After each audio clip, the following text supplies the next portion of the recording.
Tinder date turned stalker. Back in 2019, I, 18 female, decided to download Tinder a few months after a rough breakup. I was very inexperienced with dating and pretty shy, so it seemed unlikely that I would meet a potential partner in person. Anyway, after a few matches that led to nothing, I came across the profile of someone that I found very attractive, 21 male. We matched, exchanged Snapchats, and continued to set up a date. Our first date was relatively normal/enjoyable. We saw a movie, and by the end of it, I felt like we hit it off. However, our relationship was extremely short-lived. Not long after I had agreed to be his girlfriend, after about a month of going out, he began to behave very erratically and would sometimes fall completely silent in the middle of conversation, ignoring me when I tried to ask him what was wrong. He became hot-tempered, slamming doors and speeding on the road when he was mad. I started to feel really uncomfortable about our relationship. This went on for about a few weeks until one night, when we were on our way to have dinner downtown, he fell silent mid-conversation.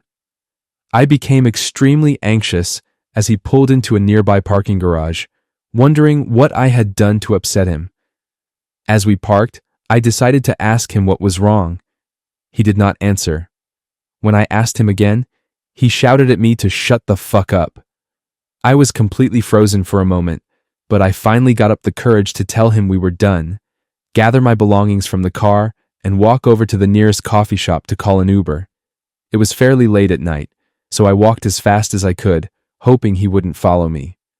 When I made it to the shop, I noticed I had several missed calls from him. When I made it home that night, I blocked him on all social media and decided to never contact him again. I'm fairly familiar with the dynamic of toxic relationships, and I knew that if he could talk to me that way, completely unprompted, it was likely that he was capable of much more. About a week goes by as I start to settle my emotions a bit. I decide to confide in a friend who had never met the guy about what happened, feeling completely embarrassed. A few nights later, I received a text from the same friend. It was a screenshot of an Instagram DM from someone she didn't follow, my now ex. It said something to the effect of, "Hey, I'm sorry we're having to meet like this, but redacted is ignoring me, and I need to talk to her."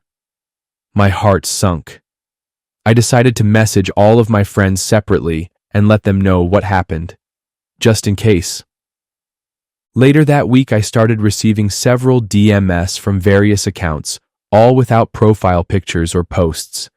Eventually, I gave in and responded to one, asserting that the relationship was over and that I didn't want to hear from him again. I blocked the accounts immediately afterwards. As time went on without hearing a word in weeks, I figured I had reached the end of the situation. Until, one morning while I walked to my car, I noticed something dangling around the handle of my car door. It was a necklace I gave him. He had only picked me up once from my house before. The thought of him driving to my house, about a half hour from his place, earlier that night freaked me out. I was shaken up for a while. It was by no means an expensive necklace, and I had the exact same one, but I kept it pushing. I thought maybe it was his way of acknowledging that we were done. 2 months later, I was working my job at a small boutique near my house. I was used to answering the phone several times a day, so when the phone rang, I thought nothing of it. But when I picked up, I immediately recognized his voice. He started rambling about wanting a sweatshirt back, but I hung up before he could finish. That was the last time I would ever tell someone I was dating where I worked. I was completely losing it at this point, especially considering he had never called me at work while we were together. I didn't even know how he knew that I was working that time. I told my older sister the situation, and she, being very protective, decided to message him herself. She told him to leave me alone and even offered to give him back the sweatshirt for me. He refused and insisted on meeting up with me in person to get it. When it became abundantly clear that he didn't actually want the sweatshirt back, she threatened him with a PPO, to which he never responded. That was the last time I heard from him. My worst Tinder experience. She wanted to meet me alone, on the beach, no one else around. Definitely a good sign. Tinder was supposed to be a wonderland of discreet, anonymous fun that awaited me after an extremely painful divorce. Instead, I found the opportunity to churn through more rejections in an hour that I could hope to tally after a year of social events and bar crawls. Then Tabby swiped right. I couldn't believe it at first. Cute, funny, employed, capable of driving herself. Pretty much everything that I was looking for in a Tinder match. And I won't lie, I have the same needs that everyone else with the app has. So she wanted to meet me on the sand at Hollywood Beach near Ventura, alone, far from prying eyes. It was the perfect match. Of course, I thought it was too good to be true at first. I was mostly convinced that she wouldn't be there when I showed up. So when I followed her cryptic instructions to take a specific path between two houses, following a beeline to the water, I expected to find nothing. With my phone flashlight bobbing in front of me, I was quickly surrounded by darkness. There's about 200 yards of sand between the houses and the water, so I soon felt like I was lost in the middle of a desert. No house lights were on nearby. I was entirely alone. I was just about ready to turn around, and then I saw her. She was lying face up in the sand. Tabby? She didn't say anything, but I knew it had to be her. No one else was within screaming distance. So I aimed my flashlight at her and walked straight forward so that I wouldn't surprise or scare her. Bizarrely enough, she remained lying down until I was standing right beside. Hi? I glanced down and smiled. She looked as good as her picture and better, which shocked me. She had on a red dress, which was splayed in the sand, that looked ready for a night out. Tabby was gazing up at the stars in an unblinking stare, but she reached for me and beckoned with a wag of her finger. I sat in the cold sand next to her, setting my phone down to allow just enough illumination so that we weren't completely blind. I hesitated for a moment before taking her hand in mine.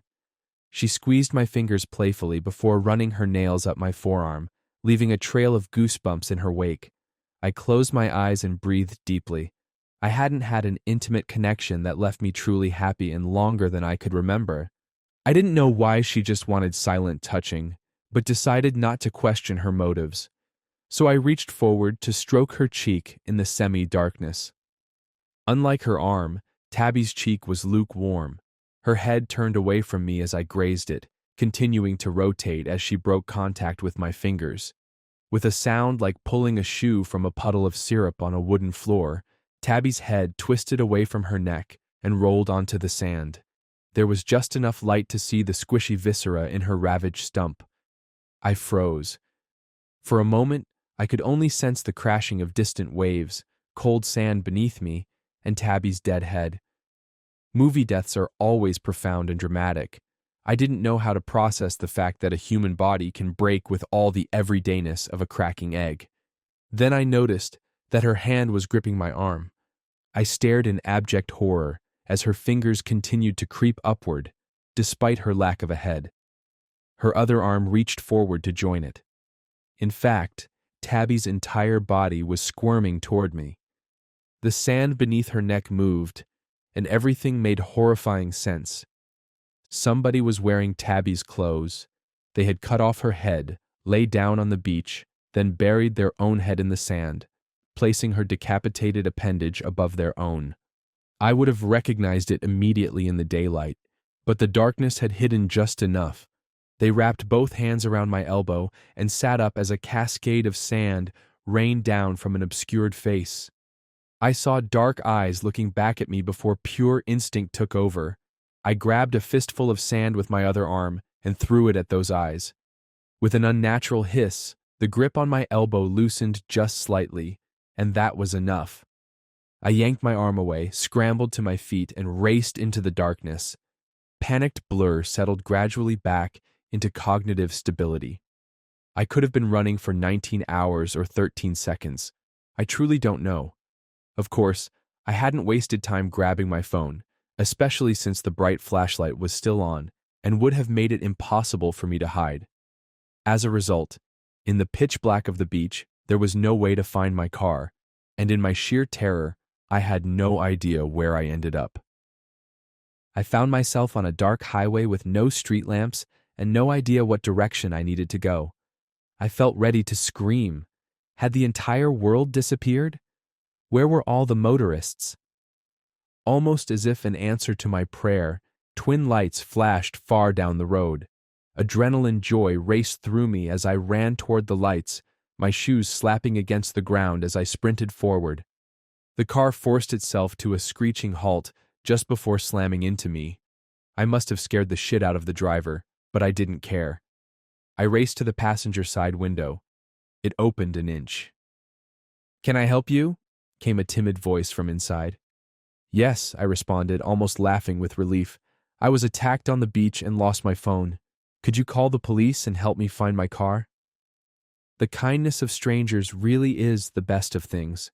I reflected on this as we moved back down the highway, my tension finally melting. Shit, I must have looked terrible. I looked into the rearview mirror to check. Dark eyes looked back at me from the rear seat of the car. They were bloodshot, as though someone had just thrown sand in them. I spun around, convincing myself that it was all in my head, that I would find the seat empty. Someone wearing Tabby's red dress was lying in the back seat. I jumped out of the moving car just as a familiar hand reached for me. Yes, it hurt worse than anything I'd ever felt to hit the pavement at 30 miles an hour, but it didn't kill me, which was the only thing I needed to keep going. Fortunately, we'd already almost made it back to my car. I raced, or hobbled in great pain if I'm being honest, to my door. I jumped in, slammed on the ignition, and ripped out of there as fast as I could. I don't know how I made it home safely, because I spent more time checking the back seat than I did with my eyes on the road. My horror only increased as I realized that I must have been texting this psychopath the entire time that Tabby was so intent on meeting me. How much did they know about my life? Of course, I typed all of this up to let you know as soon as I could, but I don't know if I'm safe. I think I just saw a red dress moving outside my window. I will never use dating apps again. Everyone feels lonely sometimes. For me, last night struck a little harder than usual. I'm not sure why it did, but it led to me downloading Tinder. When irrational thoughts get to you, you start to think of irrational solutions to your problem. I figured I would get on Tinder and swipe the night away, as it seemed like the easiest fix for my problem. I have always believed that dating apps aren't made to pair you with a potential lover, but rather to make you feel insecure, so you spend more time on the app. Because of this, I was surprised to find a girl called Jessica had liked me back within 10 minutes of me using the app. I felt like she was fake at first, but I'd rather find out than contemplate about the possibility, so I texted her. She responded within a few minutes, and we started talking. What felt like minutes of talking had turned into hours. When I looked at the time, I was surprised to see that it was 1 a.m., so I told her that I had to sleep because I had to wake up early for work in the morning, but that I'd love to text with her again. She replied, "Oh yeah, no problem. If you give me your phone number, we can get off this app." Without hesitation, I gave her my phone number and went to sleep. I woke up and started the day as I usually do. I ate breakfast, took a shower, brushed my teeth, and got on my way to work. I have worked for a newspaper for over 5 years, where I get to write about all types of things. Today, I had to write about a man who went missing not too far from where I live. He was 2 years younger than me and lived alone. It's been 2 weeks since his disappearance, and the local authorities decided to use the newspaper in hopes someone would have more information. As I was finishing up the story about the missing person, I got a text message from the girl. She asked me how work was and if I had anything to do that evening. I caught myself smiling at the text message and ridiculed myself for already being head over heels for this girl, despite not having met her in person. I always tend to get attached to people too quickly, which is usually why my relationships don't go as I would like them to. Because of this, I cursed my mind for feeling this way. I waited a few minutes before answering her text, because I felt like it would make me seem more mysterious and busier than I actually am. I'm not sure why, but I figured it would be better than replying within 5 seconds. Yeah, I'm free. Getting off from work soon. What do you have in mind? I sent the message and went back to finish the news article. Once I had finished it, I sent it to my boss for confirmation and left work for the day. When I looked at my phone, she replied to my message. How about you come over to my place in an hour? We can chat and have some fun. Without hesitation, I quickly opened the chat and replied, completely disregarding my previous strategy. That sounds great. I'll be on my way soon. A few minutes after that, she sent me her address, which was not far from where I lived. It's about a 15-minute walk. As I made my way to her house, I was imagining all the possible situations that might occur, any conversations we might have, and what the best responses would be. I arrived at her house 10 minutes earlier than she said, but being early is usually considered a good thing. I knocked on the door of her house and waited for a little bit, but got no response. I grabbed my phone and told her I was at her house. While waiting for a response, I decided to look around the house to see if maybe I could see her through one of the windows. I made my way to the back of her house and quickly found myself standing in the garden. Standing in the garden, I immediately noticed something odd. It seemed like she had done some digging a few days ago. I figured she had tiles in her garden which she decided to remove. Before I had the chance to think about it any longer, I heard her voice yell at me from a window above me. Oh, hey, you're already here. Let me open the door. I waved at her awkwardly and was startled by her sudden appearance. I quickly regained my composure and made my way back to the front door, where I was met with her beautiful smile and a gesture for me to come in. You want something to drink? She asked.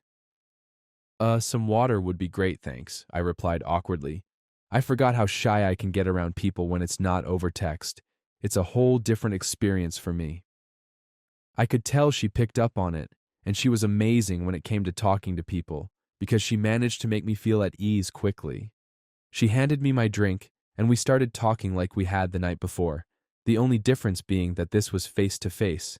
After talking for a bit, I asked her if I could use the bathroom. There's one right down the hall, she said, pointing to the general direction. I stood up and made my way to where she was pointing. The bathroom seemed to have been recently cleaned, and the smell of bleach was more than noticeable.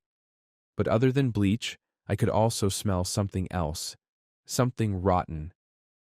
I made my way back to the living room and said, Hey, I think some animal might have died near your bathroom. As I turned the corner and looked at where I last saw her, I was met with nothing. I also did not get a response, so I called out her name. Jessica? There was a brief pause, but then she replied, I'm in the kitchen making snacks. Something about the way she said it made me feel uneasy. I can't explain why, but perhaps it's because of all the stories I've heard online about this type of thing. I slowly made my way to the kitchen, peeking my head around the corner, and what I saw left me stunned. She had smeared blood under her eyes and was holding a kitchen knife in her right hand. Though I felt unable to process the situation I found myself in, my flight or fight instinct kicked in, and I ran to the front door to open it, only to find it locked. What's the matter? I thought you wanted to have fun, she said in a playful voice. In a frenzy, I ran upstairs and desperately tried to open any of the windows, only to find out she had locked all of them. I heard her make her way upstairs, giggling and singing. I cursed myself for being so careless. I should have known better to meet in a public place. I tried to think of any way to get out of this situation, which was when I realized the window she had yelled through might still be open. Maybe I could use that window to get out. I quickly ran to the side of the house where the window was to push my luck. To my surprise, the window opened, and I saw my chance to escape. I could hear her yelling, "No!" as she was inches away and running towards me. Realizing I had no time to hesitate, I jumped out of the window and landed on my back. Though the fall was painful, I was still able to get myself on my feet. I ran to her neighbor's house and frantically knocked on the door. An older couple opened the door and seemed rightfully confused by my frantic look, but realized I needed help, so they let me in. They allowed me to use their phone to call the police and offered me a cup of tea to recover from what had happened, which I explained to them. This when the pain in my back started to become worse, as the adrenaline in my body was slowly becoming less and less. Within 10 minutes, I heard police cars outside. One of the policemen knocked on the door and asked me what had exactly happened. While I was explaining to him everything that had happened, the other cops kicked the door in after Jessica did not open the door. A few minutes later, the cops came out of the house with her laptop, a blood-filled bottle, and a cup of fingernails. The only thing that seemed to be missing was Jessica. She probably left as soon as she realized I would call the cops. I got the medical attention I needed and was offered a drive back to my house by one of the policemen. I was completely exhausted and fell asleep within a few minutes. I took some days off from work to recover from what had happened because I felt like I needed some rest. A couple of days later, I learned that Jessica had been part of an online cult which seemed to worship Satan. I had also found out that I wasn't her first victim. The man I had written about in the newspapers, who had gone missing, had been found buried in her garden. After some DNA tests, they confirmed that the blood and fingernails they found were his. I have deleted Tinder since then and decided to never download it again. There's still no information about where Jessica is, but I'm glad I never gave her my address. Crazy Tinder pedophile. I've read a lot of these let's not meet encounters, but I've never actually had one of my own to share until last month. For background, I'm an 18-year-old female in my first semester of college. I've always seemed to get a lot of attention from guys and tend to attract some pretty creepy ones for some reason. Probably because I am overly nice and have a hard time just telling people to fuck off, even when I get bad vibes from them. Anyway, I decided to get Tinder over the summer due to quarantine. All of my classes for college are online, so I'm not able to meet many people. I thought if I got Tinder, I could get to know some people from my university and maybe even go on some dates. I got a lot of matches. Some guys were really nice and cool to talk to, and then I obviously got some people just wanting to hook up, which I'm not into, but nothing too abnormal. That's what Tinder is mainly for, after all. After a few months, I ended up matching with a guy from out of state. We matched because he was in the area for work. He was 8 years older than me, but I didn't mind. First red flag right there. He seemed pretty nice, and he asked for my snap, so I gave it to him. We talked a little, and within a couple days, he became very clingy and obsessive. I have an extremely busy major, and most of my time is taken up from school. Because of this, I am not always on my phone and cannot answer messages right away. If I didn't answer for an hour or two, he would message me again and again. He said things like, "Why won't you talk to me? Are you seeing someone else? I wouldn't be surprised. You're so beautiful and I need you." I thought this was very strange as I just started talking to him, and we clearly weren't seeing each other. I explained to him that I am very busy with school and it was nothing personal. He said he respected that, and we continued talking. Obviously, that didn't last very long, or I wouldn't be writing this story. He continued to text me constantly telling me he needed me and asking why I was ignoring him. He started talking about driving 2 hours to see me. I was weirded out, but I assumed that he was just lonely and desperate. I felt bad, so I tried to brush it off and answer when I could, because he didn't really do anything too concerning. Stupid, I know. This continued for a few weeks, and I started to get extremely annoyed. I had a bad gut feeling about this guy. He started talking sexual, and I told him I wasn't into that. He apologized and said he would stop. He didn't, no surprise there. So I started ignoring his messages. He apologized and I called him out for it. He continuously apologized and I left him on red. He started Snapchatting me pictures and constantly messaging me, so I unadded him. Then he texted me with another apology and said he hoped that he could take me on that date we talked about, even though I never expressed interest in going on a date. I ignored that message too and moved on with my life. About 2 weeks later, I got a message that simply said, "I'm sorry." I ignored that too. He didn't message me after that, and it soon slipped my mind once again. Later that week, I had a dream about him breaking into my house and attempting to kidnap me. I started thinking about it again, So I tried looking him up on Instagram. He didn't have an Instagram, which I didn't think was too weird because I know some people who only use Facebook, so I tried looking him up on there. He didn't have Facebook either. Now that was weird. Most people have one or the other, if not both. I thought it was so strange that this guy didn't have any form of social media besides Snapchat and Tinder. I wondered if he used a fake name. Then I decided to try one last thing. I searched his name on Google. What I found made my blood run cold. The first thing that came up was an article for his arrest back in January with his mugshot. He was arrested for child pornography. They found several photos of an underage girl on his phone. He was released on bail a few days later. I was absolutely disgusted. This man was a predator, and he was free to do as he pleased and prey on younger girls. When I think about it, my guess is that he saw I was 18 and thought he could still get something from a younger girl without getting in trouble, because I am legally an adult. I'm not stupid enough to send any revealing photos or videos. I am so glad I stopped being so nice and listened to my gut when things progressed. I don't know what would have happened if I didn't, and I wonder if my dream was a sign for me to look into who he was. It still creeps me out that he was so obsessed with me when I didn't talk to him for very long at all. So to the creepy Tinder dude that preys on underage girls, fuck off and let's not meet. A Tinder experience I won't soon forget. I can honestly say the last few days have been the most fucked up, confusing, and terrifying of my entire life. Apologies in advance for dropping this all here, but I just need to write this down somewhere to try and make sense of everything that's happened. I've spent the past few days with nobody believing me, staring at me like I'm less than nothing. I hope that someone here can see truth in my story. I guess I should just be happy that I'm free to tell this story for the time being.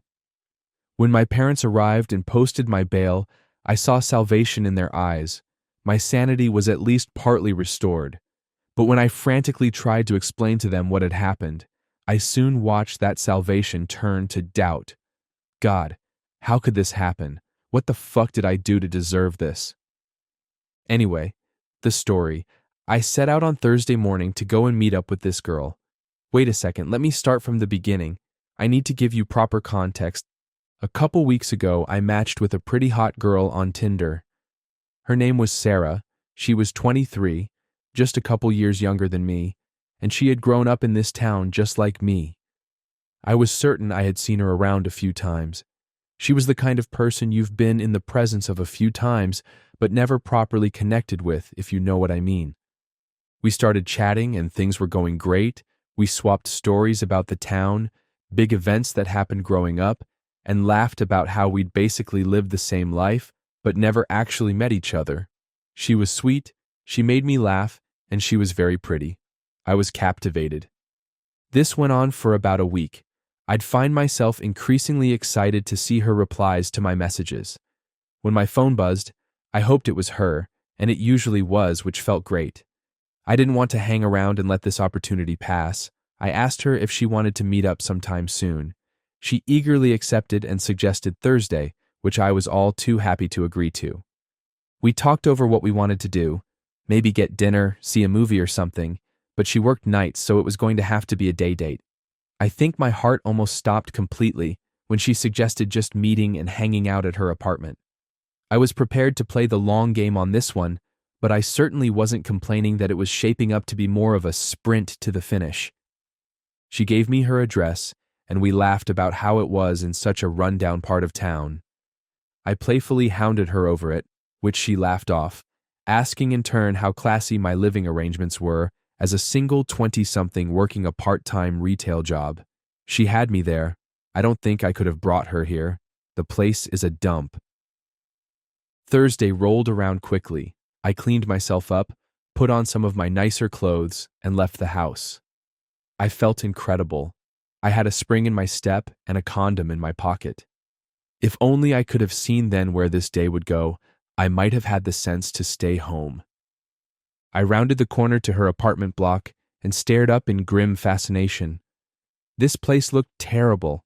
It was like a caricature of urban decay, a relic of a bygone time that the years had not treated well.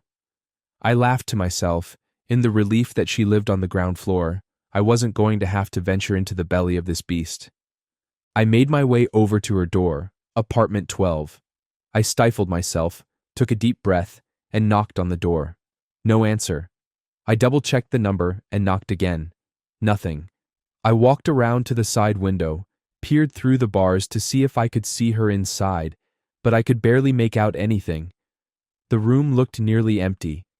I tried the door once more, but still no answer. I heard a shuffling inside and the faint sound of a door closing. This must be her. She's coming to let me in now. Nothing. Curiosity got the better of me and I tried the door, yelling her name as I did. It's unlocked and I let myself in, but nobody replies to my calls. The place is horrendous. A wrecked open space punctuated by a couple of pieces of smashed furniture and trash. Something was wrong here. I should have run. Compelled by my curiosity, I continued to venture through the awful place, calling Sarah's name as I went. I checked the first couple of rooms in the hallway and found nothing, but my heart sank as I walked into what I assume was the kitchen area. That's where I saw her. She was laid out on the floor like a rag doll, her bright summer dress standing out in stark contrast against her dank surroundings. My instincts kicked in, and I ran over to her in an attempt to help. I cradled her lifeless body in a panic as I tried to work out what the fuck was going on. Her neck was bruised like she'd been strangled, but she was still warm, color fading from her face with each passing moment. I had no idea what to do. I started frantically yelling for help, but there were no replies. I took a deep breath, collected myself, and pulled out my phone to call 911. The second my hand clutched onto my phone, I felt it vibrate in my hand. New Tinder message from Sarah. I opened it without hesitation. I'm so happy you found me. I felt faint. I felt ill. What in the fuck was going on here? Before I had time to wrap my head around any of the myriad fucked up things about this situation, I heard a sound that chilled me to my core. Her phone vibrated in her purse. I pulled it out, hoping that it might offer me some answers. There it was on the screen. New Tinder message from Rob. I'm so happy I found you. I couldn't suppress the need to vomit any longer. My body gave in and I collapsed onto the floor. When I pulled myself together, I started to scroll through the Tinder conversation on her phone. It was nearly identical to the one on mine. Nearly. Minor details changed, roles were reversed in the conversation. On her phone, I had asked her to meet me here. Before I even had time to try and figure out what had happened or calculate how monumentally fucked I was, the sirens rolled in. Pretty soon, I was cuffed up in the back of a cruiser.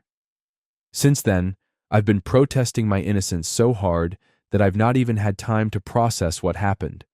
I've not slept a wink, and with each passing hour, my pleas for understanding began to sound more and more like the ramblings of a madman.